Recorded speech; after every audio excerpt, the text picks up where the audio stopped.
This is no trespassing. Oh, sorry, we didn't see any signs.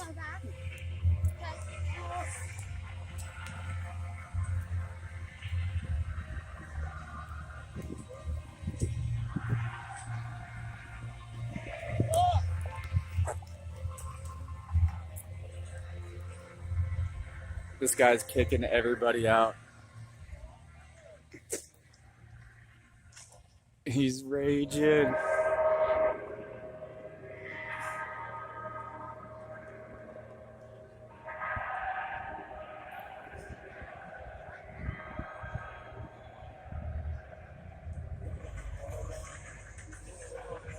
This guy's raging.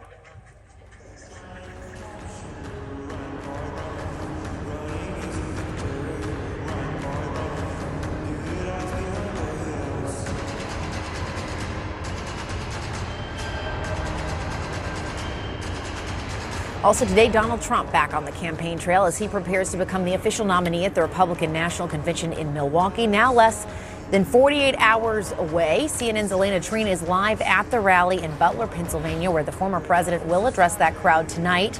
And Elena, this is a big moment as Trump prepares to announce his vice presidential pick and gets ready for the Republican National Convention. How's the Trump campaign feeling about the week ahead? Well, look, they are very excited from my conversations with them. They're ready to turn the attention back to Donald Trump and his own campaign. Over the past few weeks, ever since the debate, Donald Trump has been uncharacteristically quiet. And that was a deliberate choice, I'm told, by his top advisors. They have wanted to let the hand-wringing around Joe Biden, as well as the questions coming from within his own party over whether or not he is fit to serve for another 4 years, to remain the story. But he's going to be speaking in about an hour. I'm told he's a little behind schedule here behind me. And then, of course, on Monday is the kickoff. Their enthusiasm a bit. Oh, absolutely not. We need much more enthusiasm. You can tell the difference in the enthusiasm between the Trump voters and the Biden voters just by the numbers of people attending the rallies. It really is unclear at which point he is going to do that. They view Monday evening, that is when Donald Trump will formally be nominated as the Republican Party's presidential nominee. That is the deadline that they're currently viewing for when he must announce. I'm not sure how many can fit at the Butler Farm Show, but I know it's tens and tens and tens of thousands. Compare that, there we go, yes, compare that to those counts at Biden events. They can't fill a high school gymnasium. So I think it's palpable, and I think it's only going to grow.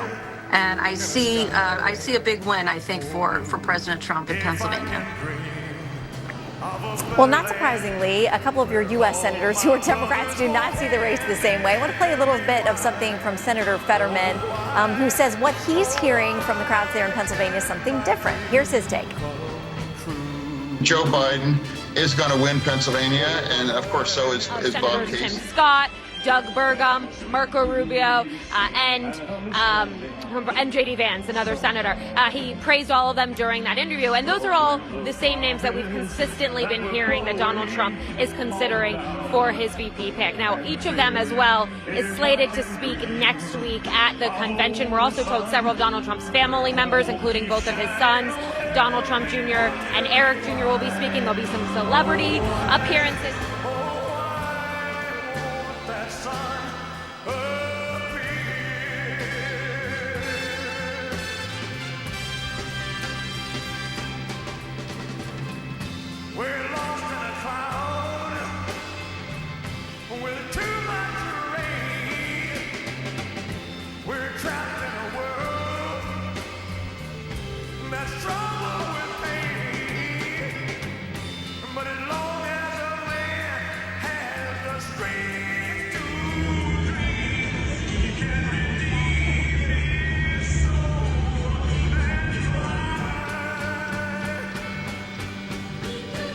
Along with that, just the fact that there are 19, if not more, elected officials, congresspeople, and other senators who are demanding that he step out of the race and let someone else take the helm.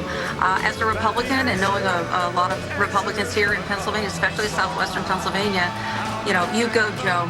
You stay in there, because we know for sure that there is no way that President Joe Biden on the ticket is going to beat a Donald Trump. It's just not going to happen.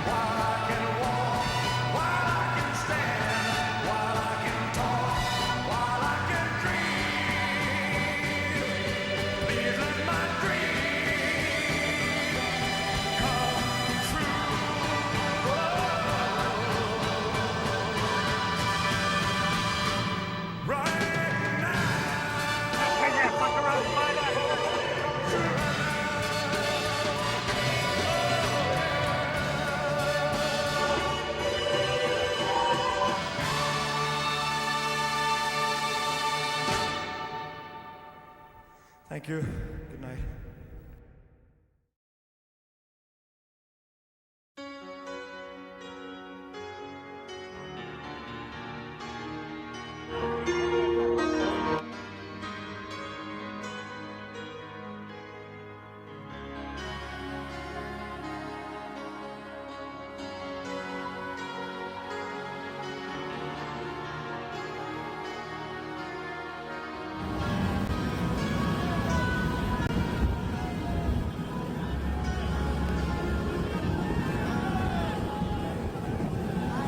Pennsylvania State Senator Camera Bartolotta, thank you very much for being with us.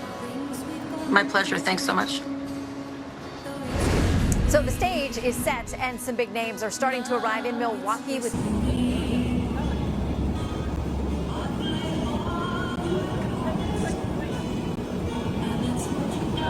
getting ready for the arrival of Trump.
So, we know that there are 19 electoral votes up for stake in the Keystone State there in Pennsylvania.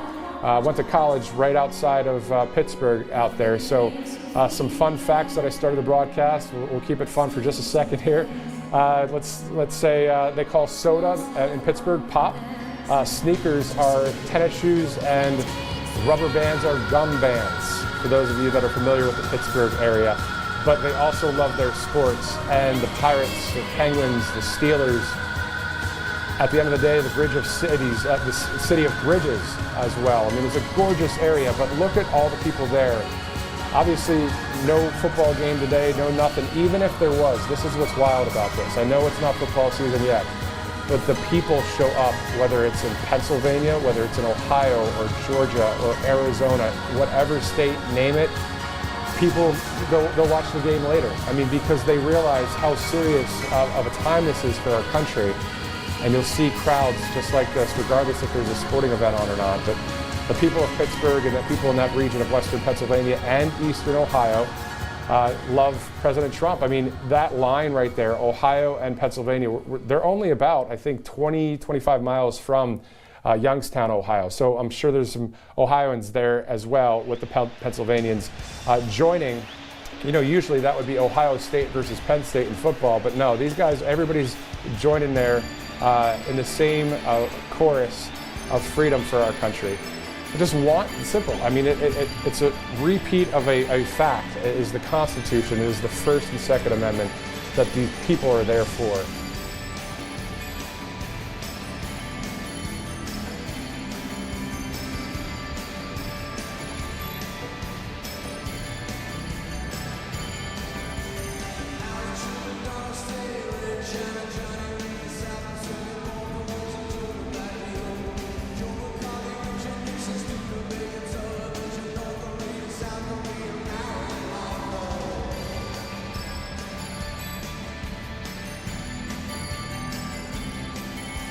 Anyway, I wanted to read just some of the statistics real quick before we toss it back out there live as we await President Trump to take the stage. And of course, we'll get back to Vanessa and Nikki there.